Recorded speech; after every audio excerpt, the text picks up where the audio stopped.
Hello दोस्तों, स्वागत है आप लोगों का हमारे चैनल पर। आज हम एक बहुत ही इम्पोर्टेंट टॉपिक पर बात करते हैं वाले हैं। टॉपिक का नाम है भारतीय राजनीति में भारतीय युवाओं की सिकुड़ती भूमिका। यानी जो इंडियन पॉलिटिक्स है, उसमें किस तरीके से जो इंडियन यूथ है, उनको मार्जिनलाइज कर दिया जा रहा है। धीरे-धीरे उनकी जो भूमिका है, जो उनका रोल है, वो कम होता चला जा रहा है। जैसे कि आपको पता होगा कि भारत को एक युवा प्रधान देश कहा जाता है। और ये कहा जाता है कि जिस ओर उस ओर देश चलता है, जिस ओर जमाने चलती है। मतलब ये सब एक नारा जैसा ही रह गया है। आजकल युवाओं का क्या रोल रह गया है इंडियन पॉलिटिक्स में और कितना इम्पैक्ट रोल है उनका, मतलब वो कितना प्रभावित कर पाते हैं इस राजनीति को आज के समय में, ये हमें देखना होगा। तो आइए हम बिना देरी के शुरू करते हैं। शुरू करने से पहले हम आपसे ये विनती है, मेरी अनुरोध है कि आप अगर पहली बार आए हों तो चैनल को सब्सक्राइब करें, वीडियो को लाइक करें, इसे अपने दोस्तों के साथ भी शेयर करें। और आप इन सारे मैटर में क्या सोचते हैं? आपका भी तो कोई व्यू पॉइंट होगा, आप अपने व्यू पॉइंट को कमेंट बॉक्स में साझा करें। ये आपसे अनुरोध है मेरा। आइए हम देखते हैं कि आज जो युवा है वो भारतीय राजनीति से मार्जिनलाइज हो रहा है, औरतों की भूमिका बढ़ रही है, वुमेन सेंट्रिक स्कीम्स बढ़ रहे हैं, लेकिन जो युवाओं का मुद्दा लाइक एम्प्लॉयमेंट, अनएम्प्लॉयमेंट हो गया, महंगाई हो गया, अच्छा एजुकेशन हो गया, हेल्थ हो गया, इस पे कोई फोकस नहीं कर रहा है। तो इन सारे बातों के रीजंस को हम देखेंगे, इसके संभावित हल क्या हो सकते हैं, इन सारे बातों पे हम डिस्कशन करने वाले हैं।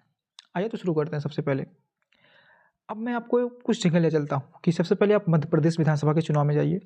वहाँ पे एक बहुत फेमस स्कीम निकला, लाडली बहन योजना। उसके बाद आप वहाँ से जाइए छत्तीसगढ़ चुनाव, राजस्थान, तेलंगाना, कर्नाटक, पंजाब, महाराष्ट्र, हरियाणा, और यहाँ अब आके दिल्ली। इन सारे इलेक्शंस के जो मेन घोषणाएं रही हैं, जो स्कीम्स हैं, मेन घोषणाएं हैं, उस पर आप एक नज़र डालिए। और फिर उसके बाद युवाओं की वर्तमान स्थिति है हमारे देश पर, उस पर नज़र डालिए। मतलब जो सारे स्कीम्स हैं, जो फेमस स्कीम्स रहे हैं, वो बेसिकली वुमेन सेंट्रिक रहे हैं, मतलब महिला केंद्रित रहे हैं। लाइक लाडली बहन योजना, ऐसे छत्तीसगढ़ में इसी का एक रूप है, झारखंड में इसी का एक रूप है। मतलब एक तरीके से जो वुमेन सेंट्रिक पॉलिटिक्स है वो हमारे यहाँ बढ़ती जा रही है। और जो युवा हैं उनके लिए जो रोजगार की गारंटी से संबंधित जो समस्या है, इस पर कोई भी पार्टी, राजनीतिक पार्टी है, वो फोकस नहीं कर रही है।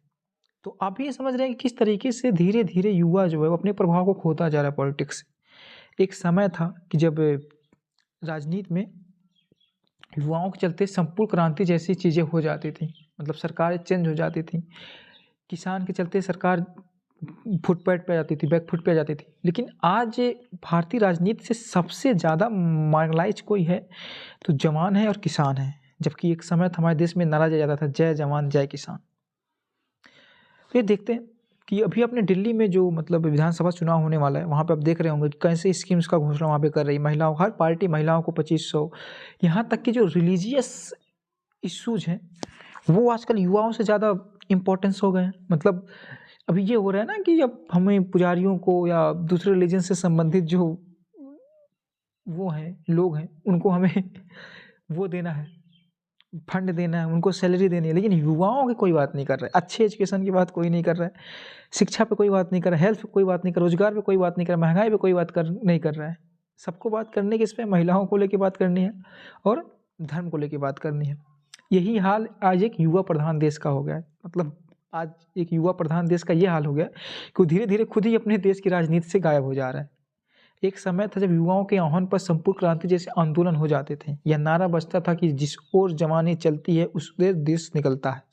युवा प्रदर्शन करते थे, किसान प्रदर्शन करते थे, मीडिया उनको एक कवरेज देती थी, उनको एक समय, जगह मिलता था, स्पेस मिलता था देश की राजनीति में, देश की मीडिया में। लेकिन आज उनकी कोई बात नहीं करने वाला। आज तो ये हाल हो गया है कि वो जो भी क्वेश्चंस करें, युवा को भी अगर कोई जेन्युइन क्वेश्चन है, अगर वो भी क्वेश्चन करें, उनको लाठी मिलना है। पेपर नहीं हो रहा है समय से, उसके लिए धरना करेंगे लाठी।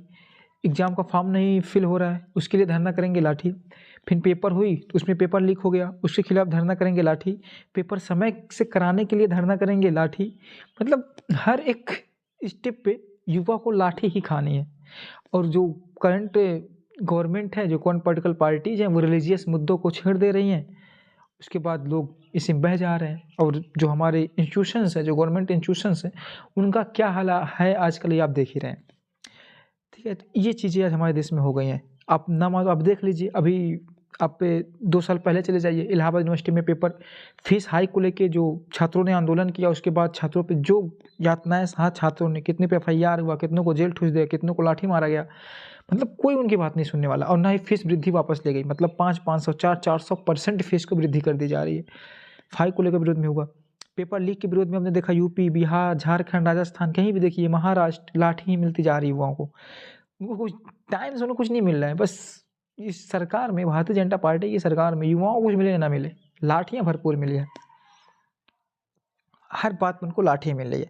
कोई भी आंदोलन वो करे, एग्जाम में पारदर्शिता को लेकर वो अगर वो आंदोलन करे, उसमें भी उनको लाठी मिल रही है। अभी आप रिसेंट एग्जाम्पल देख सकते हैं बिहार का। आज के समाज में किसान और जवान सबसे ज़्यादा भारतीय राजनीति से अदृश्य हो रहे हैं। धीरे धीरे इनकी जो रोल है, उसको एक सिस्टमेटिक तरीके से ख़त्म किया जा रहा है। इसके क्या कारण हैं, एक हम संभावित कारण उसको बताते हैं। अगर आपके नज़र में कोई और कारण है तो आप उसको भी मेंशन कर सकते हैं कमेंट बॉक्स में। जो हमने एनालिसिस किया, कुछ डॉक्यूमेंट्स हमने पढ़े, तो हमें लगा कि सबसे पहला जो रीज़न है वो है छात्र संघ चुनाव को धीरे धीरे समाप्त करना। गवर्नमेंट ने बहुत ही स्ट्रक्चरली धीरे धीरे छात्र संघ चुनाव को ख़त्म कर दिया यूनिवर्सिटीज़ कॉलेजेस से, जिससे जो युवाओं का रोल है, वो उनके वॉइस का जो इफेक्टिवनेस है प्रशासन के सम्मुख, वो कम हो गया। अभी उनका कोई ऑर्गेनाइजेशंस, मतलब कुछ यूनिवर्सिटीज़ में ही रह गई हैं, तो वहाँ पे वो जेएनयू होगा, वहाँ पे काफ़ी इफेक्टिव तरीके से अपनी बात को, अपने वॉइस को वो रख सकते हैं। लेकिन एयू हो गया, बीएचयू हो गया, ये सारे यूनिवर्सिटी नॉर्थ इंडिया की मैक्सिमम यूनिवर्सिटीज़ हैं, वहाँ पे उनका रोल धीरे धीरे खत्म होता जा रहा है। तो इसीलिए वो बहुत ज़्यादा बोल भी नहीं पा रहे हैं। फिर स्टूडेंट मोर्चा से संबंधित जो छात्र ऑर्गेनाइजेशंस हैं, उनको छात्र हित को छोड़कर दलीय विचारधारा को ज़्यादा प्रमुखता देना। अभी आजकल जो स्टूडेंट ऑर्गेनाइजेशंस हैं, जैसे एबीवीपी हो गया, एनएसयूआई हो गया, ये सारे मतलब छात्र मुद्दों को कम देख रहे हैं और उसको ज़्यादा देख रहे हैं। तो हमारी डेमोक्रेसी किस साइड जाएगी, आप भी जानते हैं। मतलब उनको वो आइडियोलॉजी से ज़्यादा मतलब हो गया, धर्म से ज़्यादा मतलब हो गया, ना कि छात्रों के इश्यूज से। अगर आपको देखना है तो वहाँ पे एबीवीपी की जो भूमिका रही है, बीएचयू में जो आईआईटी की छात्रा थी, उनके रेप को लेके, आप देख लीजिए। थर्ड है भारत के युवाओं में गुणात्मक शिक्षा की कमी। देखो, ये तो रियल है कि इंडिया के जो यूथ हैं, मोर देन 60% जो यूथ है, उनके अंदर क्वालिटेटिव एजुकेशन है ही नहीं। क्वालिटेटिव एजुकेशन खुद के पास ही है, कुछ लोगों के पास है। ये आप भी एज्यूम किए होंगे, जब आप अगर गाँव सेक्टर से आप लोग आते होंगे, तो आप देखते होंगे कि किस तरीके से मतलब एजुकेशन चल रहा है गाँव में, बीए में लोग कैसे कर रहे हैं, इंटर कैसे कर रहे हैं, इसमें बताने कोई बात है नहीं। फिर एक रीजन आप मान सकते हैं, छात्रों द्वारा धार्मिक मामलों को प्रमुखता देना। आज छात्रों का क्या है कि वह आंदोलनों में तो नहीं जाता, लेकिन धार्मिक जुलूस में वो ज़्यादा मिलेगा आपको। वो किसी मस्जिद के सामने भजन बजाता मिलेगा, किसी धर्म का झंडा उतारते हुए मिलेगा। ये सब चीज़ें हैं। और करे क्यों ना, मतलब ये ना कि मतलब युवा तो ऐसे ही परेशान है बेचारा, ना उसको जॉब मिल रहा है, ना उसे महंगाई से निजात मिल रहा है, ना समाज में उसको वो रिस्पेक्ट मिल रहा है, तो उसका फ्रस्ट्रेशन तो है ही। और फ्रस्ट्रेशन निकालने का गवर्नमेंट ने बहुत अच्छा माध्यम बनाया। कुछ पार्टीज, कुछ राजनीतिक दल, कुछ सामाजिक संगठन, कुछ एनजीओ, जितने अच्छा मतलब एक माध्यम दे दिया कि भैया जाओ किसी मस्जिद के सामने, किसी मंदिर के सामने भजन बनाओ, डीजे बजाओ, नाचो, मार्च कट करो, यही सब करना है आपको। मतलब एक अब युवा भी फ्रस्ट्रेट है, तो उसको फ्रस्ट्रेशन निकालने का मौका मिल जा रहा है, जो आप भी आए दिन न्यूज़ में देखते ही रहते हैं। और मीडिया की भूमिका, मीडिया ने बहुत पहले मतलब स्टूडेंट से जो रिलेटेड इश्यूज रहे हैं, उसको पहले एकदम स्ट्रक्चरली ख़त्म ही कर दिया है। मतलब एक तरीके से समाज उसके प्रति शून्य हो गया, वो समाज उसके बारे में सोचता ही नहीं है। ठीक, ऐसा होगा मीडिया का रोल आजकल, ऐसा इसने कर दिया है।